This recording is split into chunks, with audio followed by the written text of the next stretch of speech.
अखिल भूमंडलीय सर्वशिरोमणि मुनि समाज के संस्थापक आदि मुनीश्वर योगेश्वर सदगुरुदेव शिव मुनि महाराज की जय। उपस्थित मुनि वृंद, साधु सज्जन वृंद, संत वृंद, साधक वृंद, आध्यात्म ज्ञान के जिज्ञासु और प्रेमियों, सभी श्रोता वृंद, आप सभी को मेरा कोटिशः नमन, सप्रेम जय जय। तो आध्यात्मिक चर्चा चल रही है और हम लोग सदगुरुदेव शिव मुनि महाराज रचित ग्रंथ ईशावास्योपनिषद का निष्पक्ष भाष्य के अंतर्गत अध्याय 14 पर विचार कर रहे हैं। और यह ईशावास्योपनिषद का 13वां मंत्र है, जिसको शंकराचार्य जी क्या लिखे हैं, क्या भाष्य किए हैं, गुरुदेव उदाहरण के लिए दिए हैं, है ना। और अध्याय 14 में जो मंत्र है अध्याय उसको फिर से बाद में पढ़ लेंगे, तो इसको दिए हैं गुरुदेव। तो अन्य देवाहु संवादन्यदाहर संभवात इति शुश्रुम धीराणाम ये नस्तद विचक्षिरे। यह 13वां मंत्र है ईशावास्योपनिषद का। और शंकराचार्य जी अर्थ किए हैं इसका, अन्य देव पृथगे वाहु फलम संभवात संभते कार्य ब्रह्मणोपासनादि मणाद्योत्रो लक्षणम व्याख्यातवन्तः इत्यर्थः। तथा चान्यदाः असंभवात् संभूतेर्व्याकृताद् अव्याकृतोपासनात् यदुक्तं बन्धनतमः प्रविशन्तीति प्रकृतिलय इति च पौराणिकैरुच्यत इत्येव शुश्रुम धीराणां वचनं ये सत्तद् नस्तद् विचक्षिरे। व्याकृतोपासनफलम व्याख्यातवन्तः इत्यर्थः। यह है संस्कृत में लिखे हैं शंकराचार्य जी। और इसकी जो भाष्य किया गया है संस्कृत भाषा के शंकराचार्य का अर्थ गीता प्रेस द्वारा कार्य ब्रह्म की उपासना से और ही फल बतलाया गया है तथा अव्यक्तोपासना से और ही फल बतलाया है। ऐसा हमने बुद्धिमानों से सुना है जिन्होंने हमारे प्रति उसकी व्याख्या की थी। आगे लिखते हैं, संभूति अर्थात कार्य ब्रह्म की उपासना से प्राप्त होने वाला अणिमादि ऐश्वर्य रूप और ही फल बतलाया अर्थात बखान किया है। तथा असंभूति यानी अव्याकृत से अर्थात अव्याकृत प्रकृति की उपासना से और ही फल बतलाया है, जिसे पहले अंधन तमः प्रविशन्ति आदि का वाक्य से कह चुके हैं। तथा पौराणिक लोग जिसे प्रकृति लय कहते हैं, ऐसा हमने धीरों ब्रैकेट में बुद्धिमानों का कथन सुना है जिन्होंने हमसे उनका वर्णन किया था अर्थात व्यक्त और अव्यक्त उपासनाओं के फल का व्याख्यान किया था। यह है 13वां मंत्र शंकराचार्य संस्कृत में किए और गीता प्रेस ने भाष्य करके दिया और इस तरह से अर्थ बताए, है ना। अब आप इस अर्थ और भाष्य पर विचार करें और सोचें कि आपने इस अर्थ से क्या समझा और लोग वेद के इस मंत्र से क्या लाभ उठाएंगे यदि इसका यही अर्थ है। अब जरा स्वामी दयानंद का अर्थ देखें। उन्होंने भी यजुर्वेद का भाष्य करते हुए इस मंत्र का अर्थ किया है। यजुर्वेद का भाष्य किया तो यजुर्वेद का ही मंत्र है। स्वामी दयानंद जी का अर्थ देखिए, ईश्वर कह रहा है, अभी ब्रैकेट में दिए हैं, हे मनुष्यों, जैसे विद्वान लोग कार्य कारण रूप वस्तु से भिन्न भिन्न वात्यमान उपकार लेते और लिवाते हैं तथा उन कार्य कारण के गुणों को जानकर जनाते हैं, ऐसे ही तुम लोग भी निश्चय करो। क्या यही अर्थ इस मंत्र का है? आर्य समाजी पंडित ही कहें, क्या यह अर्थ इस मंत्र का कभी हो सकता है? दयानंद यह कहते हैं कि इन मंत्रों को ईश्वर ने कहा है। अतः यदि मंत्र के अंतिम भाग का भी अर्थ कर देते, जो बहुत साफ है कि यह सब बातें बुद्धिमान लोगों ने हमसे अच्छी तरह व्याख्या करके समझाया है, तो आर्य समाज का सारा सिद्धांत ही चौपट हो जाता है। तब तो यह साबित हो जाता है कि ईश्वर ने वेद में जो कुछ कहा है वह दूसरों की सुनी सुनाई बात है और वेद सृष्टि के आदि में नहीं बना, किंतु इन वेदों के पहले भी बड़े बड़े विद्वान थे जिनसे सुनकर वेदों को लिखने वालों ने या मंत्रों को रचने वालों ने वेद मंत्रों को लिखा या रचा था। कितना साफ मंत्र का यह भाग है। इति शुश्रुम धीराणाम ये नस्तद विचक्षिरे।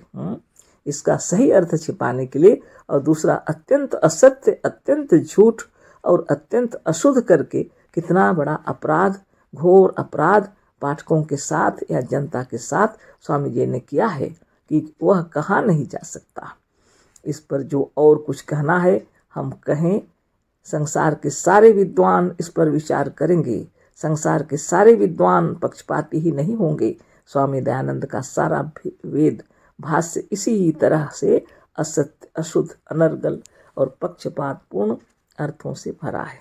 सनातन धर्म के एक मजहबी पंडित विनोबा जी ने जो इस मंत्र का अर्थ किया है उसे भी सुन लें। विनोबा जी का अर्थ यह है कि आत्म तत्व को विकास से भिन्न ही कहा है और निरोध से भिन्न कहा है। उन्होंने हमको उसका दर्शन कराया है। उन धीर पुरुषों से हमने ऐसा सुना है। हमारे पाठक जरा विचार करें इस मंत्र के किस भाग और किस शब्द का यह अर्थ है कि आत्म तत्व को विकास से भिन्न ही कहा है और विरोध से भिन्न कहा है। यह विकास और विरोध विनोबा जी कहाँ से लाए हैं? यह सब अर्थ नहीं, लबड़ धाँव है। अब जरा गीता प्रेस के कल्याण नामक पत्र के उपनिषद अंक में जो अर्थ किया है, छपा है, उसे भी देखें। अन्य देवाहु संभवात दन्याहुर संभवात इति शुश्रुम धीराणाम ये नस्तद विचक्षिरे। संभवात अविनाशी ब्रह्म की उपासना से अन्यत एवं दूसरा तुम ज्ञानी और योगी मुनि लोग सत्य धर्माय दृष्टय सत्य को जानने वालों के लिए अपावृणु खोल दो। मंत्रार्थ हे पूषण अर्थात आत्मदेव सत्य का द्वार सोने के टुकड़ों या मुद्राओं से ढका हुआ है। उसे तुम सत्य को जानने वालों और सत्य के खोजियों को तत्व से जानने के लिए खोल दो। भावार्थ है पूषण का अर्थ है पोषण करने वाला। इसका अर्थ आत्मा ही हो सकता है, मजहबी ईश्वर नहीं। इस बात को ऊपर के शब्दों का अर्थ करते हुए विस्तार से हमने सिद्ध करके लिख दिया है। वेद के अनुसार इस मंत्र के दीर्घतमा हैं और आत्मा देवता हैं। छंद है अनुष्टुप।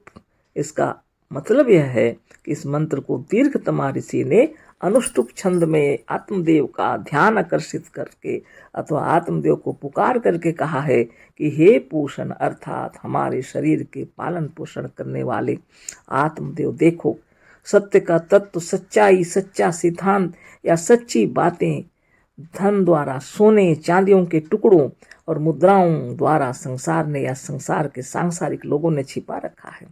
अर्थात विद्वानों या ज्ञानियों को धन का लोभ और लालच देकर सत्य बात को ना खोलने, ना प्रकट करने और संसार के सामने उसे ठीक ठीक ना रखने के लिए विवश कर दिया है। पर हे हमारे आत्मदेव, तुमसे हमारी प्रार्थना है कि तुम सोने चांदी के टुकड़ों की लालच में ना पड़कर संसार में सत्य को स्पष्ट रूप में प्रकट करके रख दो और तुम किसी लोभ और लालच में ना आकर संसार को साफ बता दो कि सत्य क्या है। कैसा सुंदर कथन है यह, सत्य क्या है। इस वेद में तो यही इसी मंत्र के आगे वाले मंत्र के आधे भाग में कह दिया है कि यह असो आदित्य पुरुष सह असो अहम। वह जो आदिम पुरुष है, जिसे लोग सूर्य आदि का प्रकाशक परमात्मा कहते हैं, वह हम ही हैं। यही वह सत्य बात है जिसे विद्वानों ने लोभवश धनिकों के डर से साफ साफ नहीं कहा। ईशावास्य उपनिषद के मंत्र के इस भाग को इस 15वें मंत्र के आगे 16वें मंत्र में कह दिया है कि पुस्त्रे करसे यम सूर्य प्रजापत्या व्यूह रश्मिन समूह तेजो यक्ते रूपम कल्याण मतम तपते पश्यामि यो आसावसौ पुरुषा सो अहम अस्मि। यह मतलब यह है कि यजुर्वेद के अंतिम अध्याय का अंतिम वाक्य यही है कि यह असौ आदित्य पुरुष स असौ अहम। यजुर्वेद के इस अंतिम मंत्र के इस अंतिम शब्दों का अर्थ करते हुए ईश्वर को मानने वाले एक मजहबी भाष्यकार स्वामी दयानंद ने भी यही कहा है, पर भावार्थ करते हुए अर्थ का अनर्थ कर दिया है। थोड़ा पढ़ ही लीजिए, सुन लीजिए, है ना। अनर्थ कर दिया है अर्थ का, है ना। यह माने जो असौ माने वह आदित्य प्राण व सूर्य मंडल में पुरुष है, प्राण व सूर्य का प्रकाशक है। सह वह, असौ वह, अहम मैं, अस्मि हूँ। मतलब यह है कि इससे भी, इस शब्द से भी यही प्रकट है कि वह जो सूर्य मंडल का प्रकाशक परमात्मा है वह मैं हूँ। पर पक्षपातवश इस स्पष्ट वाक्य का भी, इस अत्यंत स्पष्ट वेद के सिद्धांत का भी भावार्थ लिखते हुए इसे एकदम बदल कर आर्य मजहब के प्रवर्तक ने अपने मजहब के पक्ष में क्या लिखा देख लीजिए। पक्ष में कर लिया है जो निम्नलिखित प्रकार से। आर्य समाज का मजहबी अर्थ, सब मनुष्यों के प्रति ईश्वर उपदेश करता है कि हे मनुष्यों, जो मैं यहाँ हूँ वही अत्यंत सूर्यादि लोक में, जो अन्य स्थान सूर्यादि लोक में हूँ वही यहाँ हूँ। अब लोगों का संस्कृत विद्या की ओर ध्यान आकर्षित हुआ है। संस्कृत पढ़ रहे हैं, आगे के लोग देखेंगे कि स्वामी दयानंद ने पक्षपातवश जो अर्थ किया है वह किसी तरह से मंत्र के इस भाग का नहीं है। सो असौ अहम अर्थात सह असौ अहम, स्वामी दयानंद ने ही इनका शब्दार्थ करते हुए अर्थ किया है। उससे साफ साफ यही अर्थ होगा कि वह जो परमात्मा है वह हम ही है। पर एक ईश्वर को अपने से अलग मानने वाला एक मजहबी होने के कारण इस सच्चे अर्थ को दबाने के लिए वह सब लिख डाला है जो मंत्र के किसी शब्द का अर्थ नहीं है। आप ही सोचें, इस मंत्र के किस शब्द का, किस अंश का यह अर्थ है कि सब मनुष्यों के प्रति ईश्वर उपदेश करता है कि हे मनुष्यों, जो मैं यही हूँ, जो मैं यहाँ हूँ वही अन्यत्र सूर्यादि लोक में, सूर्यादि लोक में, जो अन्य स्थान सूर्यादि लोक में हूँ वही यहाँ हूँ। स्वामी दयानंद का सारा भाष्य ऐसी ही असत्य, व्यर्थ और अनर्गल बातों से भरा है जो वेद मंत्रों में कहीं नहीं है। वेद का एक मंत्र ऊपर लिखकर उसका अर्थ करते हुए जो चाहा अपने मजहब और मत की बातें कहते चले गए, जिसे पढ़कर वेद पढ़ने वाले वेद के सच्चे सिद्धांतों से कोसों दूर चले गए। वेद का अंतिम सिद्धांत थोड़े में सो अहम अस्मि है, सह अहम अस्मि, अर्थात वह हम है। तुलसीदास ने भी अपने रामायण के अंतिम कांड उत्तर कांड में आगे चलकर यही कहा है कि सोहम अस्मि इति वृत्ति अखंडा, दीप शिखा सोई परम प्रचंडा। यही कारण है कि यहाँ के ऋषि मुनि और साधु सन्यासी सोहम और शिवोहम जपते थे और यही मानते थे कि वह परमात्मा, ब्रह्म या परमेश्वर हम ही हैं। वह हम है, शिव हम है, ईश्वर हम ही है। ब्रह्म अर्थात संसार में जो सबसे बड़ा तत्व है वह हमारा हम ही है। वेद के सिद्धांतों का मूल है अयम आत्मा ब्रह्म। मांडुक्य उपनिषद यही आत्मा ब्रह्म है। तस्माद् वै विद्वान पुरुषमिदं ब्रह्मेति मन्यते। अथर्ववेद कांड 11 सूत्र 8 मंत्र 32। इसलिए विद्वान मानते हैं कि यही पुरुष, पूरी शरीर शेते सा पुरुष, पूरी नाम शरीर में शयन करने वाला या जीवात्मा ही ब्रह्म है। सद्गुरुदेव शिवमुनि महाराज की जय। अपने विचारों को सद्गुरुदेव बतला रहे हैं और साथ में उन महात्माओं का पक्षपातपूर्ण भाष्य भी बतला दिए ताकि हम लोग की आंखें खुल जाएं। ज्ञान नेत्र हमारा बंधन में डाल दिए सबने, है ना। ज्ञान नेत्र को खुला रखना चाहिए, स्वाधीन और स्वतंत्र होकर देखिए। वेदों में चाहे वह अथर्ववेद हो, चाहे वह मांडूक्य उपनिषद हो, चाहे वह ईशावास्य उपनिषद हो, सब वेदों के अंदर एक ही आत्मा के विषय में चर्चा की गई है। सो हम अस्मि, सह अहम अस्मि, कहे अयम आत्मा ब्रह्म, ये सब लिखा हुआ है। और गोस्वामी तुलसीदास जी भी महान ज्ञानी थे, उन्होंने भी यही कहा, सो हम अस्मि इति वृत्ति खंडा, दीप शिखा सोई परम प्रचंडा।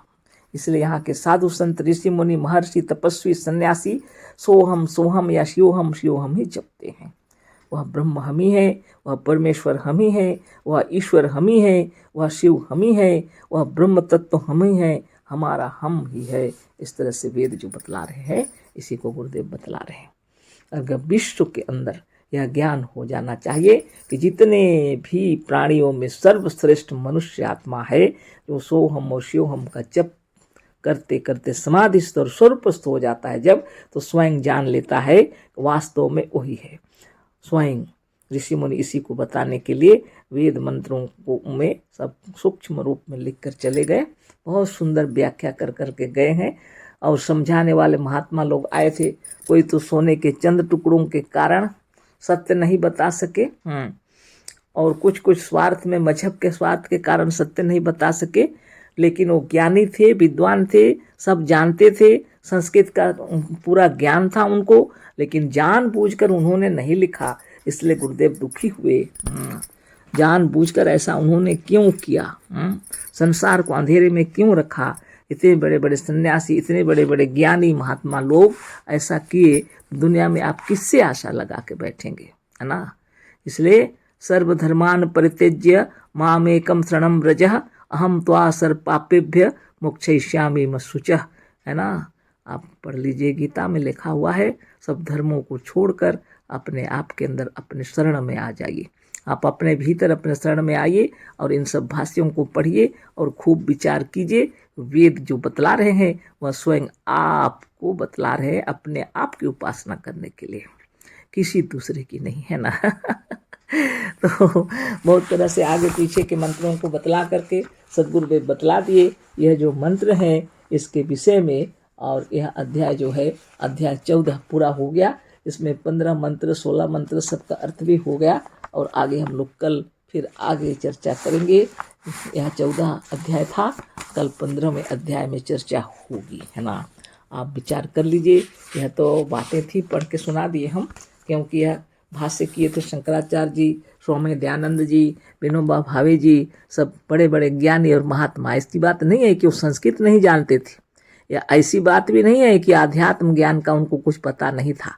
जानबूझकर जब किया है उन्होंने, ये तो बहुत गलत हुआ है ना? आप भी सोच लीजिए। आप जगत में खड़े हैं, विश्व में शांति ले खड़े हैं, भारत हमारा ब्रह्म ज्ञान का स्रोत बताने वाला, ब्रह्म ज्ञान यहीं से उत्पन्न हुआ, और हम ही लोग गलत करेंगे तो विश्व को क्या संदेश जाएगा, है ना? इसलिए लकीर के फकीर नहीं बनना है। संस्कृत के जानने वाले खूब देखिए क्या लिखा हुआ है, और आगे की पीढ़ी तो पढ़ेगी ही संस्कृत, है ना? आज के लिए इतना ही। अशेष धन्यवाद, कोटिशः नमन, सप्रेम जय जीव। सदगुरुदेव शिव मुनि महाराज की जय।